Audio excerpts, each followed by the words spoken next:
O Conselho Regional de Contabilidade do Estado de São Paulo apresenta CRC-SP Espaço Técnico.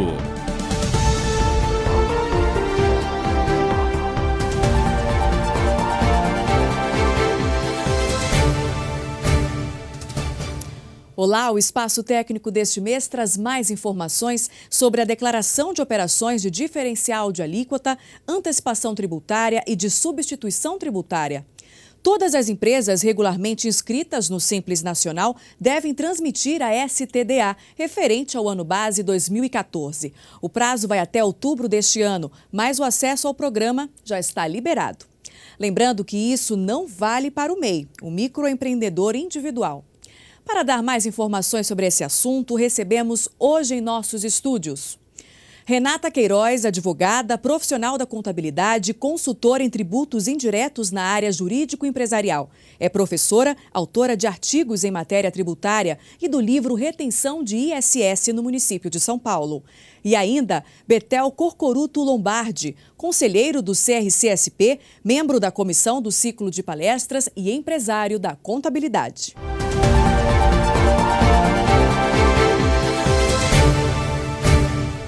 Olá a todos.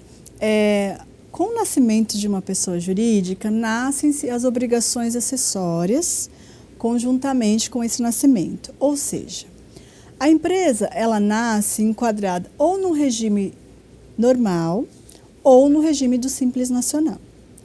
Considerando a nossa explanação de hoje, trataremos especificamente de uma obrigação acessória que deve ser cumprida para uma empresa do Simples Nacional. Inicialmente, destacamos as legislações que versam sobre o assunto, ou seja, Lei Complementar 123 de 2006, Portaria CAT 155 de 2010 e Manual de Preenchimento da Obrigação Acessória, chamada STDA. A STDA é uma declaração das operações interestaduais apenas, realizadas por contribuintes paulistas do Simples Nacional, do regime simplificado, exceto o microempreendedor individual. Pelas normas do Simples Nacional, regidas pela Lei Complementar 123 de 2006, são tratadas as microempresas, as empresas de pequeno porte e individual. Especificamente, a STDA, que é a declaração trazida hoje, ela é de obrigação acessória apenas para as empresas. Para as empresas do Simples Nacional, enquadrada como microempresa e empresa de pequeno porte. Ou seja, o microempreendedor, embora esteja relacionado também na Lei Complementar 123 de 2006, ele não tem o cumprimento desta obrigação. O que contém as informações? As informações da STDA tratam diferencial de alíquota, antecipação tributária prevista no artigo 426-A, operações internas de substituição tributária. Então, vamos adiante especificar o que vem a ser cada um desses institutos. Todos os contribuintes paulistas do Simples deverão entregar esta declaração independentemente do cenário, ou seja, mesmo que a inscrição estadual tenha sido cancelada, o contribuinte tenha se desenquadrado no ano anterior, tenha ficado durante apenas um período no regime do Simples Nacional, ele também tem que entregar a declaração deste período em referência e que a declaração seja sem movimento, que trataremos com mais detalhes adiante. Como que é a forma de preenchimento dessa declaração? A forma de preenchimento da declaração, ela tem que ser online, através do endereço eletrônico pfe.fazenda.sp.gov.br, clicando em Serviços Eletrônicos, ICMS STDA. Ou pode ser offline, pelo contribuinte. Nesse caso, deve ser salvo um modelo de planilha da STDA, disponível no endereço eletrônico, também no mesmo fazenda.sp.gov.br, em serviços eletrônicos STDA, Preenchida a planilha, salva e posteriormente importada para a página da STDA para o seu envio. Feita essa escolha, o contribuinte deve iniciar o preenchimento em relação ao mês de competência. A declaração ela é preenchida da seguinte forma: mês a mês e apenas referente ao valor do imposto recolhido. Então, especificando melhor, a declaração ela contém dados especificamente do valor do ICMS recolhido, a título de antecipação, diferencial de alíquota e de substituição tributária. Vamos ao primeiro quadro do preenchimento da declaração. A declaração ela é feita em seu teor em 3 quadros distintos. O primeiro quadro deve ser colocado mensalmente o valor do ICMS devido em todas as operações sujeitas ao diferencial de alíquota, especificando campo, estado de origem, o estado de onde veio a mercadoria, ou ativo permanente, ou imobilizado, ou material de consumo que estiver sujeito ao recolhimento desse diferencial. Senhores, no que se refere ao diferencial de alíquota, é importante mencionar que esse instituto está previsto no artigo 115A do Regulamento do ICMS de São Paulo, do Decreto 45.490 de 2000, e é um instituto criado especificamente para o recolhimento para as empresas do Simples Nacional quando elas adquirem mercadorias de outras unidades da federação. Mercadorias essas que podem ser destinadas à comercialização, a uso e consumo ou ativo. Independentemente da destinação, da finalidade da mercadoria, o imposto deve ser recolhido. Quando que o imposto deve ser recolhido? Quando houver diferença efetiva entre a alíquota interna e a interestadual. Ou seja, numa operação interestadual, eu posso adquirir uma mercadoria com alíquota de 4% quando o produto foi importado. Quando o produto nacional, a alíquota deve ser 7% ou 12%. Considerando essas alíquotas nas operações interestaduais e considerando as alíquotas internas no Estado de São Paulo, que pode ser 7%, 12%, 18% ou 25%, são as alíquotas especificamente criadas pelo Estado de São Paulo a partir do artigo 52 ao 56 do mesmo regulamento, observando que há diferença entre a alíquota interna e interestadual, as empresas do Simples Nacional devem recolher este diferencial de alíquota, sem nenhuma margem especificada sobre este valor. Nesse sentido, a declaração à STDA, no primeiro quadro, devemos preencher o valor especificamente do ICMS e mencionar o estado de origem desta mercadoria.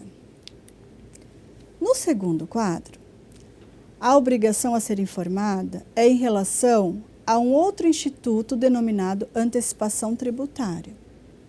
A antecipação tributária é um instituto previsto no artigo 426-A. E o que eu posso tratar sobre este instituto especificamente? O 426-A, ele é um instituto criado pelo Estado de São Paulo após o ano de 2008, tanto para as empresas do regime normal como para as empresas do Simples Nacional. E ele só deve ser recolhido em tais circunstâncias: quando eu adquiro de outra unidade da federação uma mercadoria sujeita à substituição tributária interna no Estado de São Paulo, que com este Estado fornecedor não há existência de protocolo ou convênio, ou seja, não são Estados signatários de nenhum acordo envolvendo a substituição tributária.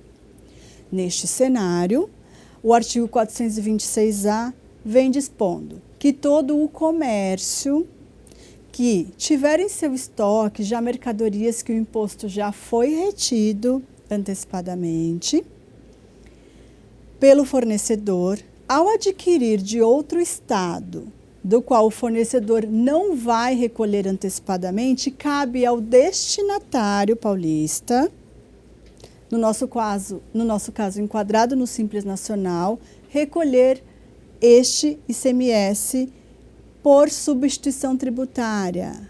É chamado antecipação tributária? Sim, é chamado antecipação tributária, mas é uma antecipação da substituição tributária, onde as empresas do Simples Nacional terão que recolher o valor com margem de valor agregado.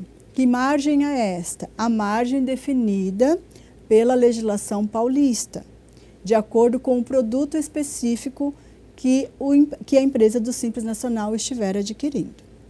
Na hipótese de recolhimento do ICMS ter sido efetuado por contribuinte de outro estado, que declara este recolhimento em sua GST, o contribuinte paulista, que é o optante do Simples Nacional, adquirente dessa mercadoria, não deverá declarar este valor em sua STDA. No que se refere à antecipação, especificamente, nós temos 3 cenários distintos.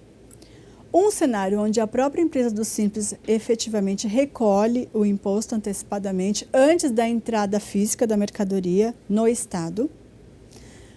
2 recolhimentos que podem partir do remetente, que está localizado em outra unidade da federação.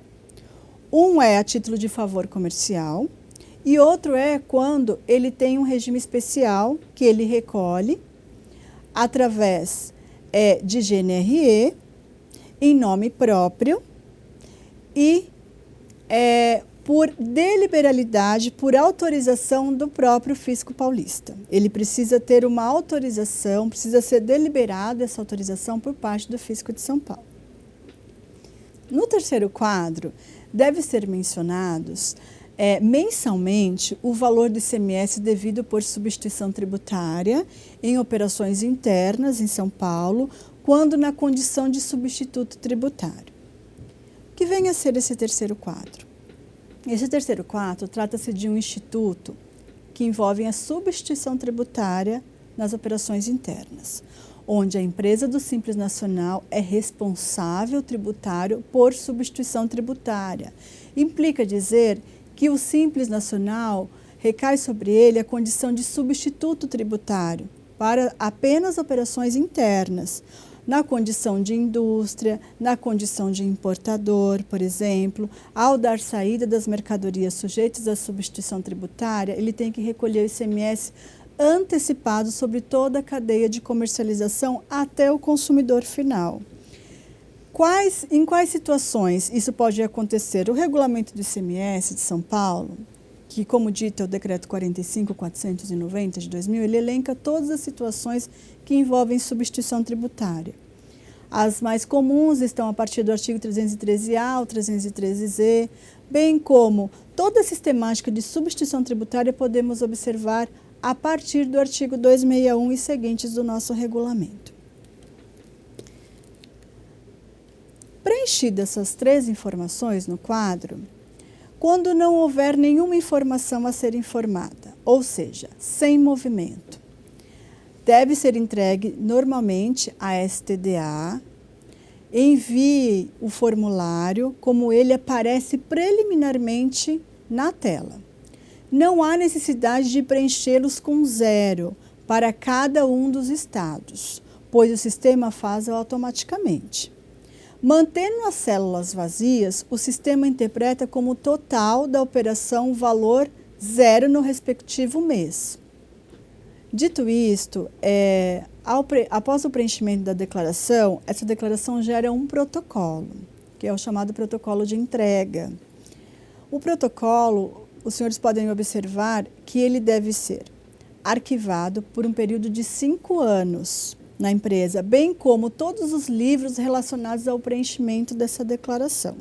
Tanto o livro de entrada, como os documentos emitidos que declaram as saídas das mercadorias das empresas enquadradas do Simples Nacional. É possível a substituição da declaração. Em que situações? Para a correção de erros ou omissões no preenchimento da declaração de substituição tributária e do diferencial de alíquota, constatados após o preenchimento online, à Secretaria deverá ser apresentada uma nova declaração. Essa nova declaração ela é online e será analisada pelo posto fiscal. O que eu posso, qual o procedimento que eu devo adotar em relação a essa substituição? Corrigir os dados errados e repetir os dados corretos.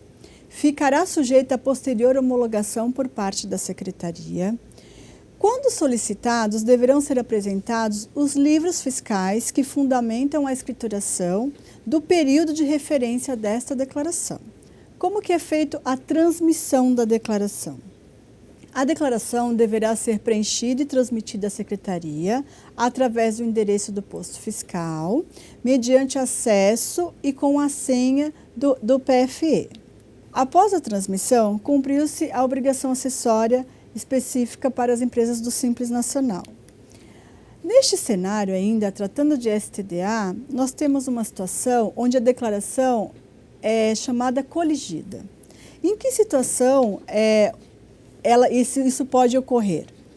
Será coligida sem prejuízo da imposição de penalidade cabível na hipótese de não apresentação da declaração pelo contribuinte, constatação do curso de uma ação fiscal de erro ou de omissão de dados informados pelo contribuinte. Essa declaração coligida será preenchida e transmitida exclusivamente por agente de rendas e está prevista na Portaria 155 de 2010. O prazo de entrega da STDA é dia 31 de outubro do ano seguinte ao do ano base das informações e se refere a todo o período de 1º de janeiro a 31 de dezembro de cada ano e não há nenhuma taxa de entrega para o envio dessa declaração. O não cumprimento desta obrigação, ou seja, a entrega da STDA, incorre na infração e penalidade. A infração e penalidade está prevista na Lei 6.374 de 89, artigo 85, inciso 7, que é a Lei do ICMS do Estado de São Paulo. Ou seja, a omissão, a falta de entrega ou a indicação falsa de informações constantes na STDA ensejam penalidades. O que deve ficar ciente aos senhores é que no Estado de São Paulo não há uma penalidade específica para a STDA. Essas penalidades ora mencionadas são as penalidades que envolvem falta de obrigações acessórias de uma forma geral, que recaem em torno de 50 UFESP por descumprimento ou por falta de entrega, dependendo do cenário específico de cada contribuinte. Bem, senhores, é isso que eu tinha para explanar em relação à STDA. Espero ter esclarecido as dúvidas. Doutora Renata Queiroz, parabéns pela sua apresentação. Eu tenho algumas dúvidas que eu gostaria de esclarecer ainda com você. Acredito que seja a dúvida de muitos contribuintes e também de alguns contadores. Vou lhe fazer 3 perguntas. A primeira é: no caso de preenchimento do segundo quadro da antecipação tributária, diferencia para nós as hipóteses de declarar ou não o recolhimento por parte do remetente? Em relação ao segundo quadro, que é a antecipação tributária, é uma pergunta bastante pertinente. Por quê? Porque o artigo 426-A, que trata da antecipação tributária, ele traz o recolhimento em 3 cenários diferentes. O primeiro cenário é o próprio adquirente, empresa enquadrada no Simples Nacional, adquirindo de outro estado e recolhendo a antecipação tributária antes da entrada física da mercadoria no estado de São Paulo.